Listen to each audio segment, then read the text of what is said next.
नमस्कार। अब हम नेक्स्ट जस्टिफिकेशन की बात करते हैं, act of God. Act of necessity को जब हमने समझा तो हमें ये पता चला कि एक्ट ऑफ नेसेसिटी तब लागू होता है जब ह्यूमन बीइंग किसी चीज़ में इन्वॉल्व है लेकिन वो चाह कर भी रोक नहीं सकता। लेकिन एक्ट ऑफ गॉड की जब हम बात करते हैं, इसको हम डॉक्ट्रिन ऑफ विस मेजर भी कहते हैं, एक्ट ऑफ गॉड या विस मेजर। कई बार परीक्षा में विस मेजर लिखा हुआ आता है तो कंफ्यूज नहीं हो, वो एक्ट ऑफ गॉड को ही पूछने का प्रयास किया जा रहा है। प्रतिवादी के लिए दैविक कृत्य एक अच्छा बचाव है, लेकिन यह बचाव स्ट्रिक्ट लायबिलिटी के अधीन आने वाले प्रकरणों के लिए भी ग्राह्य है। यानी जहां एक्ट ऑफ गॉड इन्वॉल्व है वहां पर भी जहां स्ट्रिक्ट लायबिलिटी इन्वॉल्व है वहां पर भी एक्ट ऑफ गॉड का बचाव दिया जा सकता है। किसी भी दैविक या प्राकृतिक शक्ति के प्रयोग से हुई घटना के कारण से यदि कोई क्षति होती है तो प्रतिवादी को उसके लिए दायी नहीं ठहराया जाएगा, उसके लिए वह दायी नहीं माना जाएगा। उदाहरण के तौर पर भारी अतिवृष्टि, ओलावृष्टि, ज्वालामुखी, भूस्खलन, सोनामी, तूफान, बाढ़, बिजली गिरना, ये सब दैविक कृत्य है। ऐसे एक्ट जिनके ऊपर हमारा नियंत्रण नहीं है, और जब भी अप्रत्याशित रूप से ऐसे किसी दैविक कृत्य के कारण से कोई नुकसान होता है तो ऐसे घटना के कारण से हुए नुकसान के लिए आप कंपनसेशन प्राप्त करने के लिए एंटाइटल नहीं है। उसका कारण है क्योंकि आप उस घटना को ह्यूमन बीइंग जो है वो नियंत्रित नहीं कर सकता। अपकृत्य में तभी आप लायबल है जब आपके नियंत्रण में है और आपने नियंत्रण नहीं किया, तो वो आपकी लापरवाही है। नेग्लिजेंसी का सीधा सा मीनिंग है ड्यूटी टू केयर। हर व्यक्ति का सावधानी बरतने का कर्तव्य है और आपने उस कर्तव्य का उल्लंघन किया है, इसका मतलब आप लायबल हैं। जब आप एक्ट ऑफ गॉड की बात करते हैं तो हम इसको बचाव के रूप में नहीं मानते।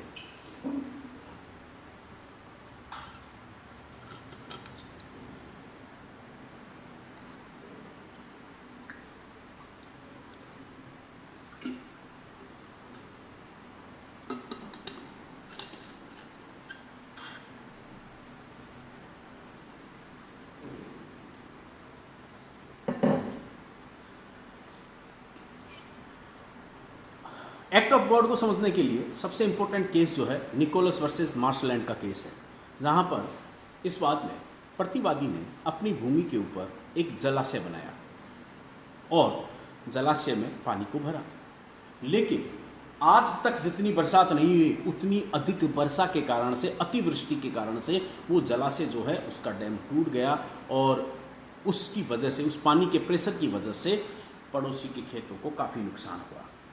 जब न्यायालय में केस गया तो उस क्षति के लिए दायी ठहराने से न्यायालय ने इनकार किया और कहा कि प्रतिवादी ने जो कार्य किया था उस आप वादी को हुए नुकसान का कॉज एक्ट ऑफ गॉड है।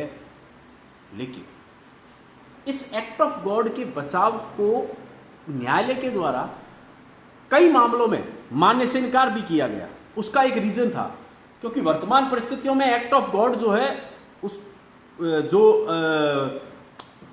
प्रेजेंट सिनारियो उसमें पहले से मेजर किया जा सकता है। हमें पहले ही पता चल जाता है कि कल तूफान आने की संभावना है, कल बहुत तेज बारिश होने की संभावना है। तो जहां पर पहले से ऐसी संभावनाएं मौजूद है वहां पर व्यक्ति के द्वारा उन संभावनाओं के होने की स्थिति के बाद भी लापरवाही बरती जाती है तो वो लापरवाही लाइबिलिटी पैदा करेगी एक्ट ऑफ गॉड के तहत। उसी प्रकार का एक केस जो है वो कल्लू लाल बनाम हेमचंद्र के मामले में न्यायालय के सामने आया, जहां पर मध्य प्रदेश उच्च न्यायालय ने एक दिन में 2.66 इंच की बरसात को एक्ट ऑफ गॉड मानने से इनकार कर दिया और प्रतिवादी को क्षतिपूर्ति के लिए लायबल माना। उसका कारण यह था कि जो अतिवृष्टि हुई, जो अत्यधिक बरसात हुई, उसमें प्रतिवादी के भवन की एक दीवार ढह गई और 2 बच्चे उसमें मर गए। न्यायालय ने कहा कि वर्षा ऋतु में घटना के स्थान में उतनी वर्षा अकल्पित नहीं थी तथा प्रतिवादी इसके विरुद्ध आवश्यक सुरक्षा का उपाय लेना चाहिए था। एक सामान्य सी बात है कि बरसात कहीं पे भी आ सकती है, इस बात को भी आपको मेजर करना पड़ेगा। वो बात ठीक है कि आवश्यकता से अधिक बारिश आई, लेकिन जब भी आप मकान का निर्माण करें, जापान में आप जाएं जहां अर्थक्वेक ज़्यादा आते हैं वहां पर घरों का निर्माण ही उसी तरीके से किया जाता है। बॉम्बे में बहुत अधिक बारिश होती है तो सभी लोग बचाव में छाता, बरसाती अपने साथ लेकर चलते हैं। ये प्रिवेंटिव मेजर तब किए जाते हैं क्योंकि वहां पर ऐसी संभावना है, लेकिन बरसात तो कहीं पर भी हो सकती है। तो न्यायालय ने इस तरीके से दैविक कृत्यों को बचाव देने से मना भी किया। डिविजनल कंट्रोलर कर्नाटक राज्य परिवहन निगम वर्सेस महादेवन रेड्डी के मामले में दैविक कृत्य की व्याख्या करते हुए न्यायालय ने कहा कि दैविक कृत्य पूर्णतः प्राकृतिक घटनाओं पर आधारित होते हैं, अर्थात उसमें मानवीय दखल अंदाजी या मानवीय हस्तक्षेप बिल्कुल भी जीरो होता है। Zero involvement of the human being है, तभी वो दैविक कृत्य है। यदि दैविक कृत्य के होने के अंदर किसी ह्यूमन बीइंग का इन्वॉल्वमेंट भी इन्वॉल्व है तो फिर वह बचाव का आधार नहीं बनेगा। Greenock corporation versus कैलेंडियन railway company के मामले में वाद में एक झरने के मध्य बच्चों के लिए एक सौंदर्य पार्क का निर्माण किया गया और अत्यधिक बरसात के कारण से झरने में पानी बढ़ गया। उसी बीच पार्क ने पानी को आसानी से बाहर निकालने के उद्देश्य से जो आसपास की सड़कें थी उसके मार्ग को खोल दिया। उसके कारण से पानी जो है वह दूसरे की जो संपत्ति थी उसको भी क्षति पहुंची और वो पानी जो है उस दूसरे की संपत्ति के अंदर चला गया। न्यायालय ने उसी निकोलस वर्सेस मार्शलैंड के उदाहरण को वापस आइडेंटिफाई किया और न्यायालय ने कहा कि जहां क्षति को रोकना, देखिए इस अपकृत्य में एक आगे हम पढ़ेंगे, जब आपके सामने दो तरीके की प्रॉब्लम मौजूद है, हम कहते हैं ना एक तरफ कुआं और एक तरफ खाई, जहां व्यक्ति को नुकसान होना तो तय है तो आपके पास दो ऑप्शन है, आप चाहे कम नुकसान चाहे तो अधिक नुकसान, तो व्यक्ति दो हानियों में से किसको चूज करेगा? छोटी हानि को चूज करेगा। जब ऐसा किया जाता है तो आप उस व्यक्ति को जिसने ऐसी हानि को चूज किया है उसको लायबल नहीं मानेंगे, बशर्त है कि ऐसी दोहरी कंडीशन में व्यक्ति स्वयं अपनी गलती के कारण से न पड़ा हो। एक व्यक्ति दारू पी के गाड़ी चला रहा है, रॉन्ग साइड में गाड़ी ले आया, अब कह रहा है कि एक तरफ सड़क स्कूल का बच्चा आ रहा था और एक तरफ वैन थी तो मैंने बच्चे को बचाने के लिए वैन की तरफ गाड़ी को मोड़ दिया।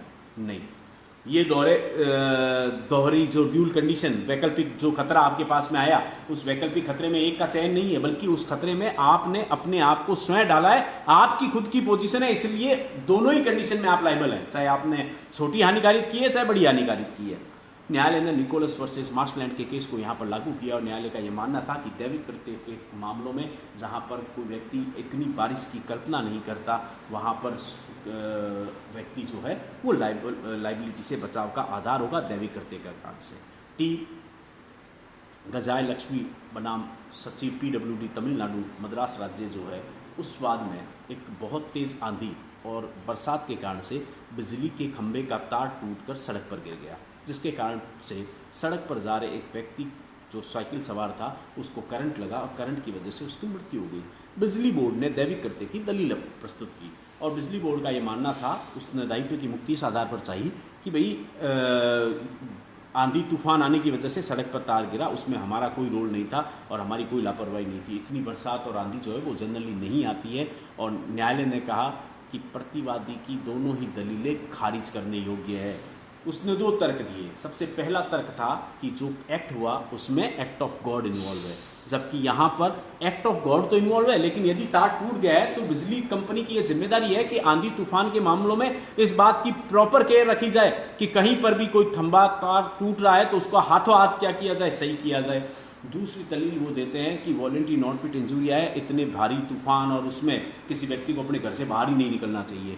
नहीं, एक व्यक्ति अपने सामान्य कार्यकलापों के लिए बाहर यदि निकल रहा है तो उसमें आप उसको दोषी नहीं ठहरा सकते और न्यायालय ने उस व्यक्ति को दायी ठहराया। दैविक कृत्य का बचाव न्यायालय ने नहीं दिया। किरणवाला दंडापत वर्सेस सचिव ग्रिड कॉरपोरेशन के मामले में न्यायालय ने बिजली की एक हाई वोल्टेज तार से जिंदा तार जो है वो सड़क पर गिरा हुआ था और उसके संपर्क में आने से एक व्यक्ति की मृत्यु हुई। देखिए, बिजली कंपनी के द्वारा ऐसे खूब से केस न्यायालय के सामने आए और न्यायालय ने बहुत ईजी वे में एक्ट ऑफ गॉड को मानने से इनकार किया कि तार को टूटने, तूफान या बारिश के कारण से ऐसा हुआ है, क्योंकि यदि खंभे में करंट चल रहा है और कोई व्यक्ति हाथ टच करे और व्यक्ति की मृत्यु हो जाए तो ये दैविक कृत्य नहीं है, इसमें कहीं ना कहीं लापरवाही जो है वह इन्वॉल्व होती है। तो एक्ट ऑफ गॉड का बचाव जो है वो न्यायालय इन जनरल इतना ईजी नहीं देता। उसका एक रीज़न है क्योंकि एक्ट ऑफ गॉड के साथ साथ आपको अन्य चीज़ों को भी देखना होगा। यदि ह्यूमन ने अपने हिस्से की सावधानी नहीं बरती है तो फिर वो बचाव नहीं है। तो चूंकि हम एक्ट ऑफ नेसेसिटी और एक्ट ऑफ गॉड दोनों को या इनवाइटेबल घटना जो हमने कही, तीनों ये चीज़ें जो है वो एक सिमिलर लगती हुई चीज़ें हैं, लेकिन हमें ध्यान रखना है एक्ट ऑफ नेसेसिटी में एक व्यक्ति जानबूझकर किसी कृत्य को करता है क्योंकि उन परिस्थितियों में ऐसा किया जाना अपरिहार्य था। इनवाइटेबल एक्सीडेंट में व्यक्ति चाहकर भी उस घटना को रोक नहीं पाता और घटना घट जाती है, इनवाइटेबल एक्सीडेंट है, अवश्यंभावी दुर्घटना है। एक्ट ऑफ गॉड में व्यक्ति ने कुछ नहीं किया, दैविक कृत्य ऐसा था जिसके कारण से घटना घटित हो गई है। तो तीनों की परिस्थितियां अलग अलग है। न्यूगेंट वर्सेस स्मिथ के मामले में न्यायालय ने इस चीज को बहुत क्लियरली मेंशन किया कि ऐसी दुर्घटना जो प्रकृति की प्रारंभिक अवस्था में ह्यूमन बीइंग के मानव के नियंत्रण में है या मानव उसका स्रोत है तो इनवाइटेबल एक्सीडेंट है, और जहां पर मानव स्रोत नहीं है, दैविक स्रोत है, वहां पर एक्ट ऑफ गॉड है। जहां दुर्घटना जो प्रकृति और प्रारंभिकता तो प्रकृति की लगती है लेकिन बाद में उसमें मानव इन्वॉल्व हो गया है तो वह अवश्य भाई दुर्घटना का तो पार्ट हो सकता है लेकिन एक्ट ऑफ गॉड की श्रेणी में नहीं आएगा। दैविक कृत्य में कितनी भी सावधानी बरत ली जाए फिर भी यदि घटना घटित होती है तो और उसे रोकना मानव शक्ति से बाहर है तब वो दैविक कृत्य है। अवश्यंभावी दुर्घटना वह है जहाँ व्यक्ति चाहे उतनी सावधानी बरत ले लेकिन फिर भी उस घटना को नहीं रोक सकता, तो ऐसी कंडीशन में वो इनवाइटेबल एक्सीडेंट माना जाता है। दैविक कृत्य मूल जाति है जबकि अवश्यंभावी दुर्घटना जो है इसकी एक प्रजाति है। एक्ट ऑफ गॉड का एक पार्ट है, एक्ट ऑफ गॉड एक जो जिसमें सीधे दैविक कृत्य इन्वॉल्व है। एक्ट ऑफ गॉड का दूसरा पार्ट हम ये कह सकते हैं कि इनवाइटेबल एक्सीडेंट भी part of act of God ही है, क्योंकि चाह कर भी व्यक्ति उस घटना को क्या नहीं कर सकता, रोक नहीं सकता। तीसरी चीज, दैविक कृत्य का मानव पर किसी प्रकार का नियंत्रण नहीं होता, लेकिन इनवाइटेबल एक्सीडेंट पूर्णतः मानव के नियंत्रण में होते हैं, लेकिन वह अपने नियंत्रण में रखने में कामयाब नहीं होता, तभी वह घटना होती है, तब वो इनवाइटेबल एक्सीडेंट माना जाता है। दैविक कृत्य के कारण से कारित क्षति में कठोर दायित्व का सिद्धांत लागू नहीं होता, यानी यदि एक्ट ऑफ गॉड इन्वॉल्व है तो उस कारण से यदि कठोर दायित्व का सिद्धांत लागू हो रहा है तो वो बचाव मिल जाएगा, लेकिन सामान्य रूप से अवश्यवाही दुर्घटना के लिए यह बचाव की श्रेणी में नहीं आता। फिर ये महत्वपूर्ण चार जो है इसके साथ एक छोटा सा टॉपिक और, मिस्टेक, भूल। देखिए जस्टिफिकेशन में दो तरीके की भूल हम देखते हैं लॉ में। एक तो होती है जिसको हम कहते हैं तथ्यतः भूल, और एक होती है लीगल यानी विधि की भूल। तथ्य की भूल क्षम्य हो सकती है, एग्जेम्प्टेड हो सकती है, यानी मिस्टेक ऑफ फैक्ट्स में भी जस्टिफिकेशन है, लेकिन मिस्टेक ऑफ लॉ, भूल जो विधि की है वो क्षम्य नहीं हो सकती। लेकिन यह उक्ति जो है, यह चीज़ जो है, यह आपराधिक मामलों में लागू होती है, क्योंकि कुछ ऐसी कंडीशन